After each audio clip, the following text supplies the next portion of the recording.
You will. Gentlemen of the jury, you are the judges of the evidence to be laid before you. Be just and fear not, for the true administration of justice is the foundation of good government. Famous jury trials, dramatizations of cases taken from actual court history. The names of persons and places have been altered to protect the identity of those concerned. The State versus Henry Kellog. Tonight, we bring you a trial unique in the annals of American jurisprudence. Unique because it is one of the most famous in which nearly all the evidence was entirely circumstantial. The trial of Henry Kellog. On the shores of Lake Erie, one summer day a few years ago, a body was discovered. The lifeless body of a man named Fred Stewart. Washed up on the shore, his head battered in with some heavy weapon. Within 24 hours, Stewart's business partner, Henry Kellog, was arrested, charged with the murder of his partner. Within a month, he was on trial for his life.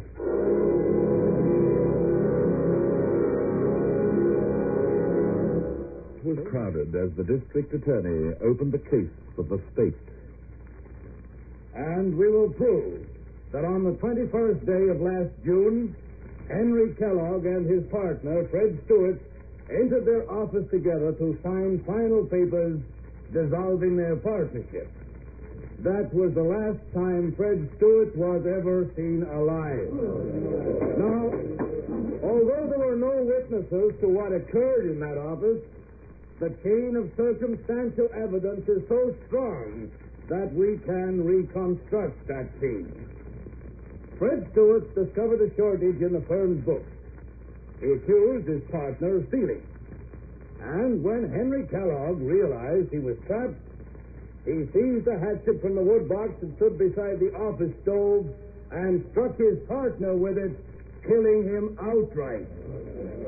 The defendant left the battered body of his partner where it had fallen until late that evening, and then returned, and covering his clothes with a bathrobe to protect them from bloodstains, he carried the body down to a rowboat, rowed far out into the lake, and sank the body with a weight to anchor it.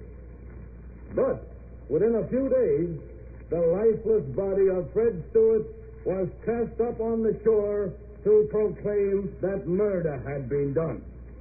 That is the case we will prove to you step by step. I call my first witness, Dan Chester. Dan Chester. Dan Chester. Dan Chester, take the stand, please. Do you solemnly swear the evidence you give in this trial shall be the truth, the whole truth, and nothing but the truth? I do. What's your profession, Dan? I drive a hack. Where were you about 1 o'clock on the afternoon of Sunday, 21st of June? I was hanging around the outside of the building where Mr. Kellogg and Mr. Stewart had their office. Did you see Mr. Kellogg and Mr. Stewart that afternoon? Yeah. I was hanging around drawing with some of the boys, like I say, when Mr. Kellogg and Mr. Stewart come up about 1 o'clock and go in. And what happened? About 15 minutes after that, I hear sounds like a fight going on in their office. What kind of sound? Well, first I heard a big argument, then a couple of socks and groans and stomping feet. It's all over in a couple of minutes, so me and the boys don't pay much attention. Everything's quiet for a while, and then Mr. Kellogg comes out alone and walks away.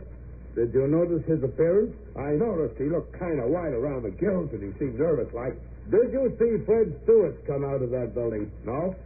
I never seen him again until I seen him in the morgue. I see. Now, where were you about 11 o'clock the night of June 21st? Well, I'd been out on the lake night fishing.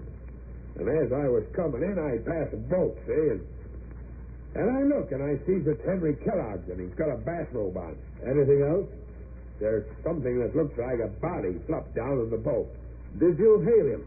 Yeah, but he just rolls away as fast as he can. When did you see the defendant next? About 7:30 next morning. Where? In front of his office. And what was he doing?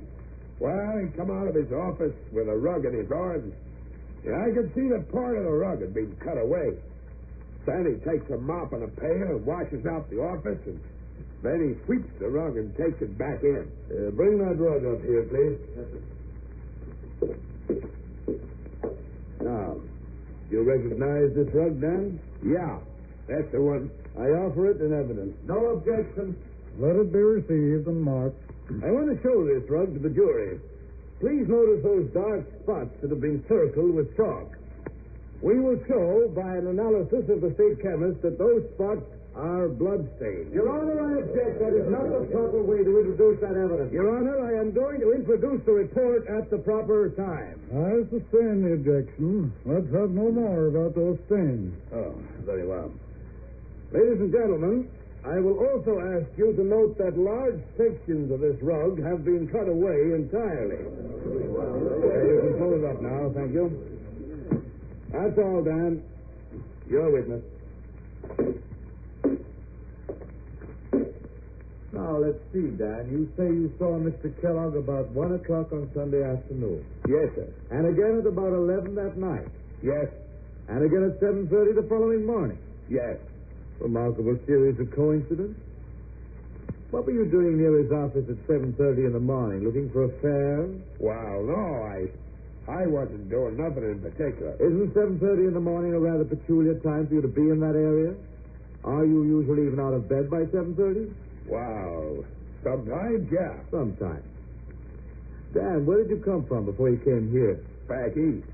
You didn't just happen to land here and recognize an old friend, did you? A friend you'd known back east. No. You didn't find an old friend that you had something on, and you didn't make him pay you not to give him away. No, that's a lie. It ain't true. Your Honor, I object. Wasn't that man's name Fred Stewart?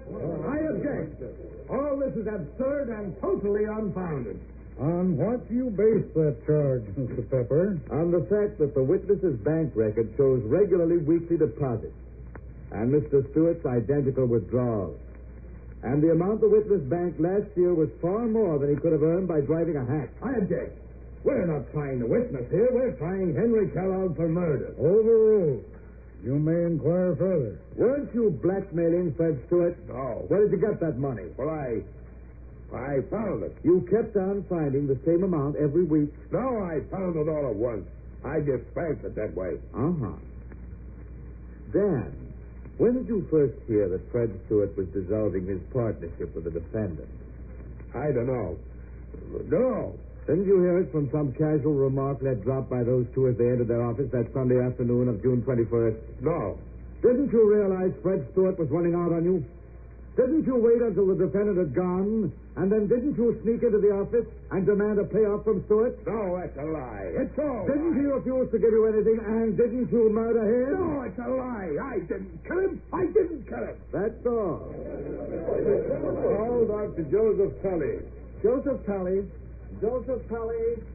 Joseph Tully. Dr. Tully, your office is in the same building as the defendant's. Yes, it's the opposite his on the ground floor. Did you see the defendant on the morning of June 22nd? Yes, at about 7:30 in the morning at his office. Describe the circumstances, please. Well, I smelled something burning, so I came out of my office to investigate. The door of Kellogg's office was open, and I saw the rug had been taken up and the floor washed. Yes.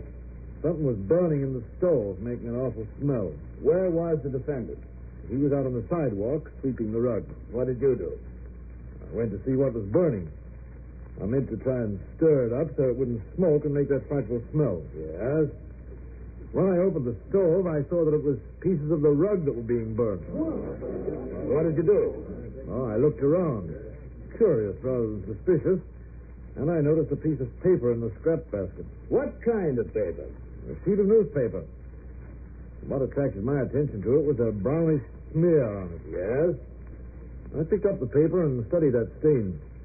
I didn't really suspect anything wrong, but I was curious because I was pretty certain that paper was stained with blood. That is objected to. Strike out that last part about the blood. What did you do, Doctor? I took the paper into my own office and tested that stain. And what did you find? I found that the paper was saturated with human blood. Doctor, I show you a sheet of newspaper. Do you recognize it? Yes, that's the blood-stained paper I found in Mr. Kellogg's office. Doctor, did you tell Mr. Kellogg what you had done? No, I was merely curious. Until I learned that Fred Stewart had disappeared. Then I thought I'd better turn that paper over to the police with the report of my analysis of the stains. I see. Thank you, Doctor. Your witness. Doctor, what are your office hours? 9 to 12 in the morning. Did you have an emergency case on the morning of Monday, June 22nd? No. Then what were you doing at your office at 7:30 in the morning? I was working. What time did you arrive at your office?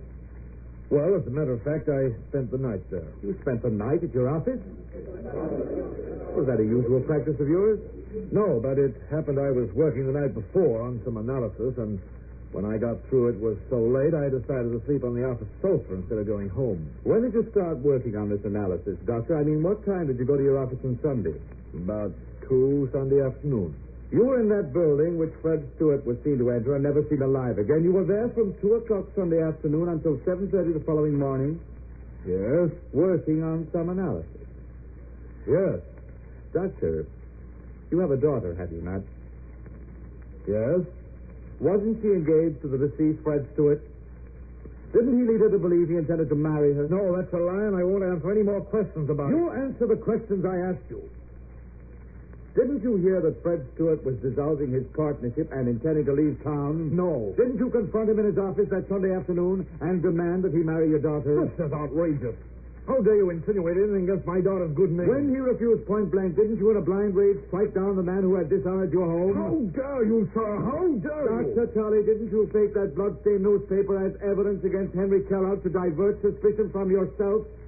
Can you show that the newspaper you say he was found was ever in the defendant's office at all? That's all, Doctor.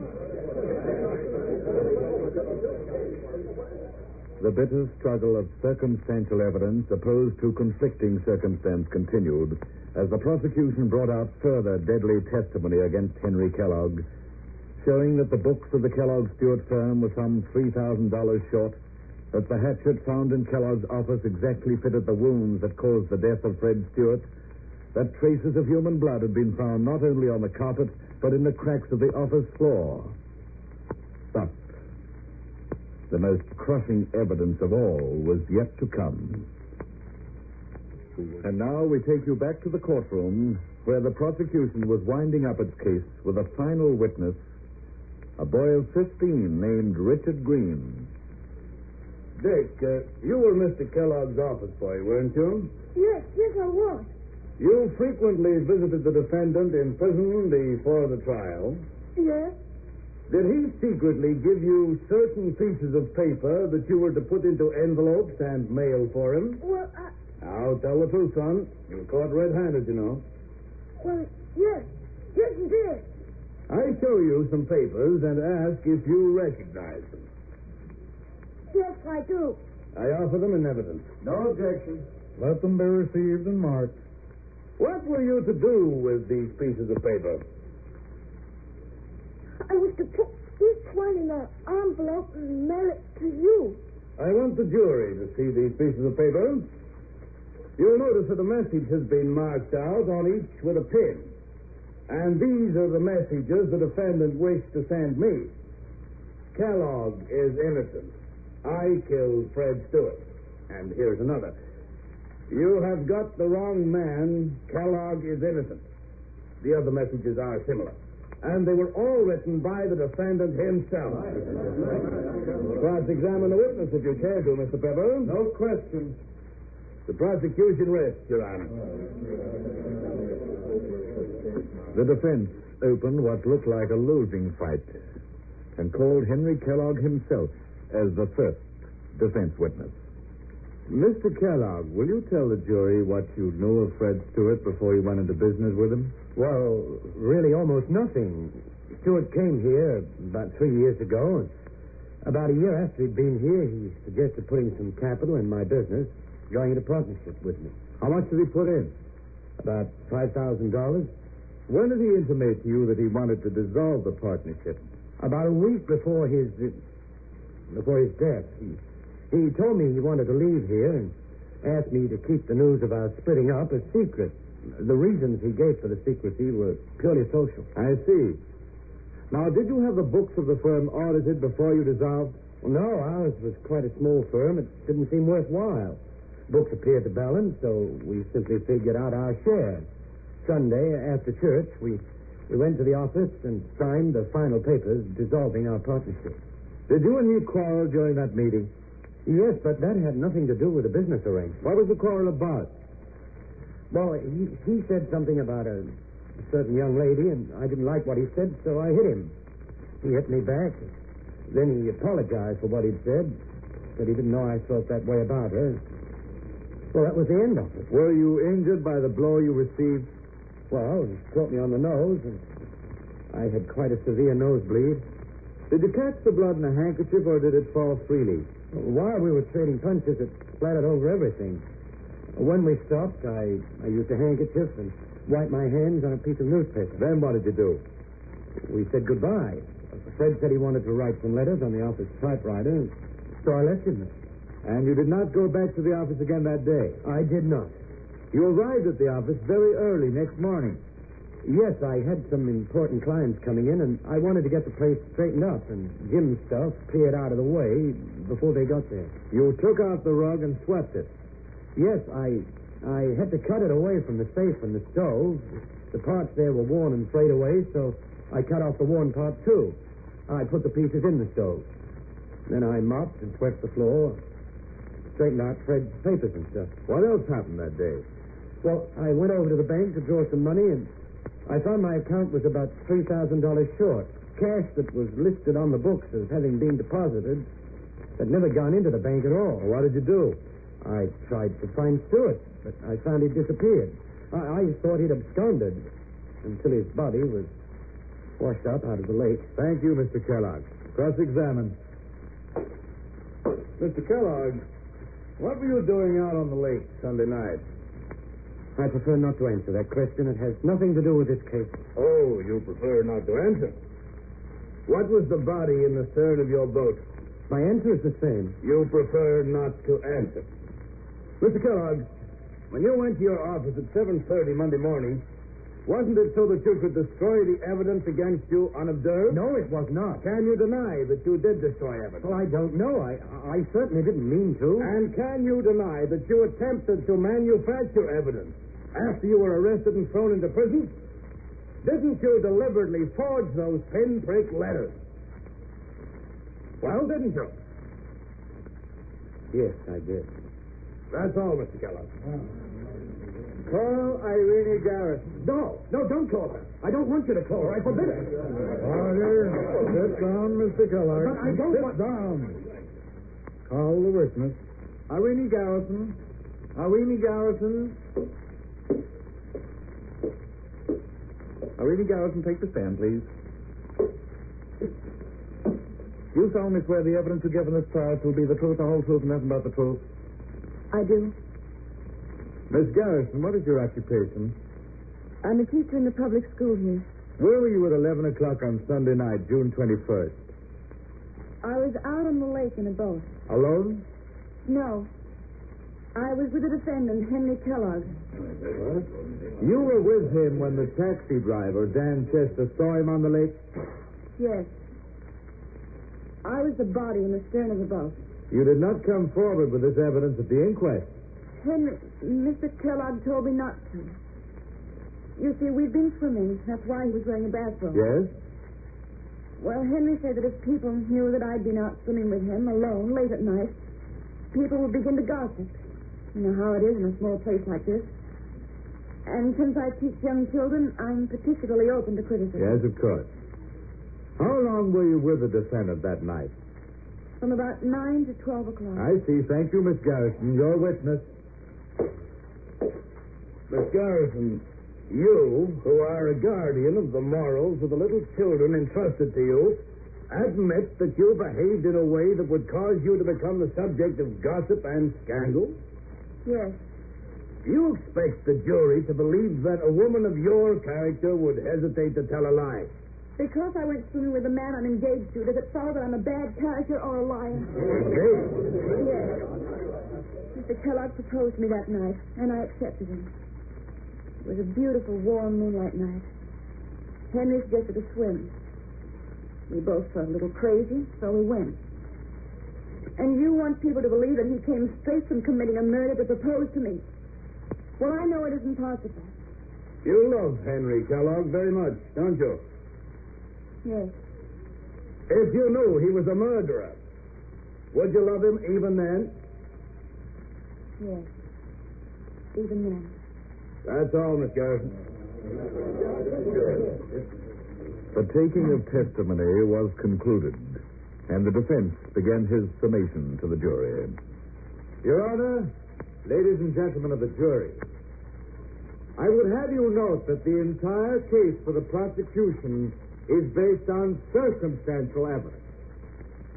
There is not one fact, nor one occurrence, that can be pointed to as absolute, irrefutable proof that the defendant committed the crime he is charged with.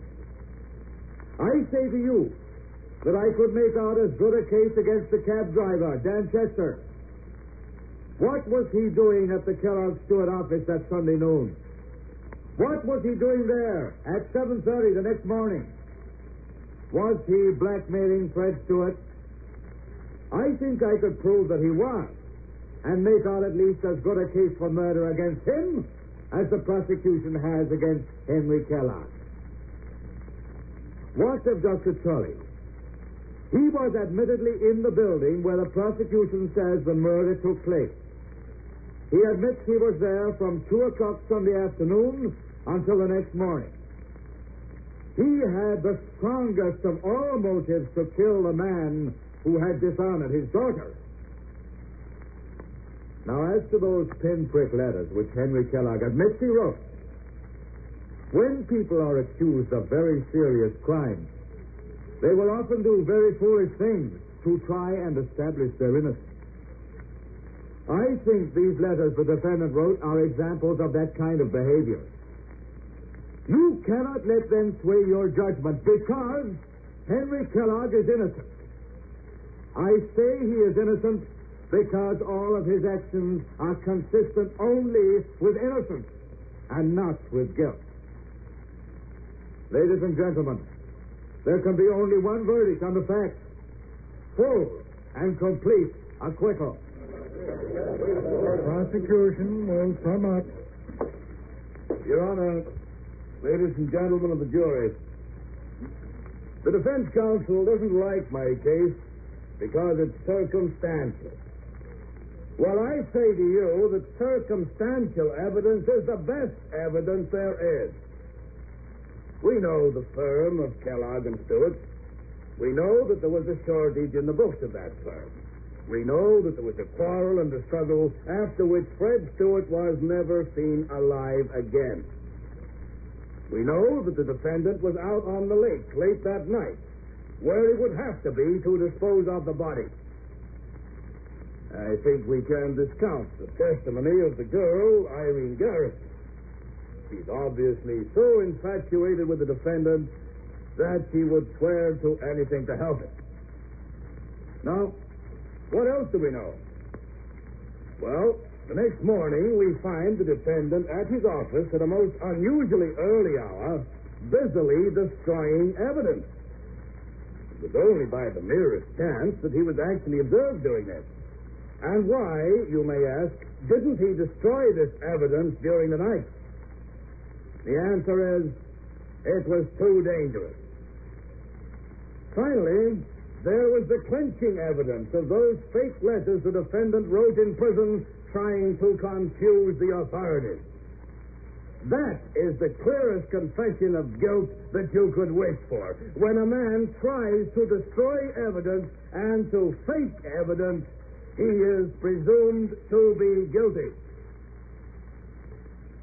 Ladies and gentlemen, your verdict must be guilty of murder in the first degree. There can be no other. And so the jury retired. And in a moment, we will return to hear their verdict. And now, the jury's decision. It was not guilty. There was great controversy over the verdict, some saying Henry Kellog was lucky to escape the penalty of murder, others saying he was entitled to do so, as no real case had been proved against him. There were too many loopholes, too many possibilities. And the jury, being cautious of convicting the innocent, felt justified in their verdict that set Henry Kellog free. Famous jury trials, the drama of the courts drawn from actual courtroom cases. This is a Grace Gibson radio production directed by Lawrence H. Cecil.